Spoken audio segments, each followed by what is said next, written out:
Hello students, welcome to Dr. B.R. Ambedkar Open University, Hyderabad. మనము BA sociology మూడవ సెమిస్టర్లోని సంక్షేమ పథకాలు అనే పాఠ్యభాగాన్ని ఈరోజు చర్చించుకుంటున్నాం. ఇందులో ముఖ్యంగా వెనుకబడిన తరగతులు వారి యొక్క రాజ్యాంగ రక్షణలు లేకుంటే వారికి ఇచ్చినటువంటి రాజ్యాంగ నిబంధనలు ఏమున్నాయి అనే అంశం మీద ఈరోజు పాఠ్యభాగంలో మనం చర్చించుకుంటున్నాం. ఈ వెనుకబడిన తరగతులకి ముఖ్యంగా ఏమేమి వర్తిస్తాయి అంటే గనక ఆర్టికల్ 14 అంటే చట్టం ముందు అందరూ సమానులే, equality before law, equal protection of laws అని చెప్పేదే మనకు ఆర్టికల్ 14. దీన్ని కొంచెం ఇంకా డీటెయిల్డ్గా మనకి ఆర్టికల్ 15లో తెలపటం జరిగింది. అంటే మతపరంగా కానీ, కులపరంగా కానీ, జాతిపరంగా కానీ, లింగపరంగా కానీ, లేకుంటే పుట్టిన స్థలం ప్రకారంగా కానీ ఎవరిని మనం చిన్నచూపు చూడకూడదు. అందులో ముఖ్యంగా ఓబీసీలు అంటే ఈ వెనుకబడిన తరగతుల్ని అసలే మనం చిన్న చూపుగా చూడకూడదనే విషయాన్ని మనకు 15లో తెలపటం జరిగింది. అయితే ఆర్టికల్ 54లో వెనుకబడిన తరగతులకు సంబంధించిన వారి విద్యాపరంగా లేకుంటే ఆర్థిక పరంగా ఏమైనా విధానపరమైనటువంటి అంశాలపైన చట్టాలు చేసుకునే అవకాశం కానీ, విధానాలు రూపొందించుకునే అవకాశం కానీ రాష్ట్ర ప్రభుత్వాలకు, కేంద్ర ప్రభుత్వాలకు ఇవ్వటం జరిగింది. అదేవిధంగా ప్రైవేట్ విద్యా సంస్థలు సహా మతపరమైనటువంటి సంస్థలు మినహా ఉన్నత విద్యా సంస్థల్లో ఓబీసీ రిజర్వేషన్లు కల్పించడానికి మరొక ఆర్టికల్ 15(5) కూడా మనకు తోడ్పడుతుంది.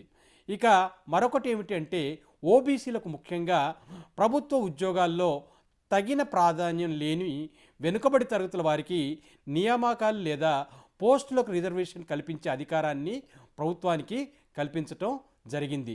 ఇదే మనకు ఆర్టికల్ 16(4)లో పేర్కొనటం జరిగింది. ముఖ్యంగా మండల్ కమిషన్ సిఫార్సుల మేరకు ప్రభుత్వ ఉద్యోగాల్లో 27% ఈ ఆర్టికల్ ద్వారానే అమలవుతుందనే విషయాన్ని మనం తెలుసుకోవాలి. ఇక ఆర్టికల్ 340 అంటే ఏమిటంటే వెనుకబడిన తరగతుల యొక్క పరిస్థితులను పరిశోధించడానికి, అధ్యయనం చేయడానికి, లేకుంటే వెనుకబడిన తరగతుల యొక్క వారి జీవన స్థితిగతులను మెరుగుపరచడానికి ఒక కమిషన్ని కూడా నియమించే అధికారం రాష్ట్రపతికి ఉంటుంది. ఇందులో ఉదాహరణకి ముఖ్యంగా మనకు కాకా కాలేకర్ కమిషన్ అని, లేకుంటే మండల్ కమిషన్ అని మనకు గతంలో ఇవి ఏర్పాటు చేయటం జరిగింది. మరొకటి ఏమిటంటే ఆర్టికల్ 342(a) ఇది రాజ్యాంగ సవరణ చట్టం 102 ప్రకారం ఏర్పాటు చేయడం జరిగింది. ముఖ్యంగా ఓబీసీ జాబితాలో చేర్చాలో లేకుంటే నిర్ణయించే అధికారం రాష్ట్రపతికి ఉంటుంది అనే విషయాన్ని ఈ ఆర్టికల్ 342(a) ద్వారానే చేయటం జరిగింది. అంతేకాకుండా మనకి 338(b) ఆర్టికల్ 338(b) ద్వారా 102వ రాజ్యాంగ సవరణ ద్వారా జాతీయ వెనుకబడిన తరగతుల కమిషన్ కూడా ఏర్పాటు చేయటం జరిగింది. ఈ కమిషన్ ద్వారా వారి యొక్క హక్కులను రక్షణ కల్పించటం, లేకుంటే వారి హక్కులను ఎవరైనా ఉల్లంఘించినట్లయితే వారిని ఆ హక్కుల గురించి వాటిని నివృత్తి చేయటం, అంతేకాకుండా ఆ హక్కులకు సంబంధించిన అంశాలని నిరంతరం పర్యవేక్షించటం అంతా కూడా ఈ 338(b) ద్వారానే జరుగుతుంది. అంతేకాకుండా ఈ వెనుకబడిన తరగతుల వారి యొక్క సంక్షేమం, అభివృద్ధి కోసం రాష్ట్ర ప్రభుత్వాలకు లేకుంటే కేంద్ర ప్రభుత్వానికి సలహాలు, సూచనలు కూడా ఇవ్వటం జరుగుద్ది. అంతేకాకుండా వెనుకబడిన తరగతుల వారిపైన ఏమైనా అన్యాయం కానీ లేకుంటే అఘాయిత్యాలు జరిగినప్పుడు తప్పకుండా ఈ national commission for backward classes విచారణ జరపటం జరుగుతుంది. అదేవిధంగా ఈరోజు పాఠ్యాంశంలో మనం తెలుసుకోవాల్సింది ఏంటంటే అల్పసంఖ్యాక వర్గాలు మరియు వారికి ఉన్నటువంటి రాజ్యాంగ రక్షణలు ఏమిటి అంటే ముఖ్యంగా మనం మైనారిటీస్, మనం ముస్లిమ్స్ కావచ్చు, సిక్కులు కావచ్చు, క్రిస్టియన్లు కావచ్చు, పార్సీలు కావచ్చు, బౌద్ధ మతం వాళ్ళు కావచ్చు, వీళ్ళందరినీ కూడా మనం మైనారిటీలు అంటున్నాం. వీళ్ళందరికీ సంబంధించినటువంటి రాజ్యాంగ రక్షణలు ఏమున్నాయి, లేకపోతే రాజ్యాంగ నిబంధనలు ఏమున్నాయి అనే విషయాన్ని, వీరందరికి సంబంధించినటువంటి రాజ్యాంగ రక్షణలు ఏమున్నాయి, రాజ్యాంగ నిబంధనలు ఏమున్నాయనే విషయాన్ని ఈరోజు పాఠ్యాంశంలో భాగంగా విశ్లేషణ చేద్దాం. అయితే భారత రాజ్యాంగంలో చాలా ముఖ్యమైనటువంటి ఆర్టికల్ చాలా ఆ, అయితే భారత్ అయితే భారత రాజ్యాంగంలో చాలా ముఖ్యమైనటువంటి ఆర్టికల్ 14. ఈ ఆర్టికల్ ఏం చెప్తుందంటే equality before law, equal protection of laws. అంటే ఏమిటంటే చట్టం ముందు, రాజ్యాంగం ముందు ఈ దేశంలో నివసిస్తున్న వారందరూ కూడా సమానులే. అయితే మైనారిటీలు ఏమాత్రం దీనికి అతిథులు కారు. వారు కూడా చట్టం ముందు, రాజ్యాంగం ముందు సమాన అవకాశాలు సమానంగా చూడటం జరుగుతుంది. ఇక ఆర్టికల్ 15 దీనికి సంబంధించిన విషయాన్ని చాలా విరివిగా చెప్పటం లేకుంటే తెలపటం జరిగింది. ఆర్టికల్ 15 ప్రకారము మతపరంగా కానీ, జాతిపరంగా కానీ, కులం పరంగా కానీ, లింగపరంగా కానీ, పుట్టిన స్థలం ఆధారంగా కానీ ఎవరిపైన చిన్న చూపు కానీ వివక్ష కూడా చూపటం చేయకూడదు. ఇది నిషేధింపబడింది. ముఖ్యంగా మైనారిటీల పట్ల వారికి ఏమాత్రం వివక్ష కానీ చిన్న చూపు కానీ చూపకూడదు.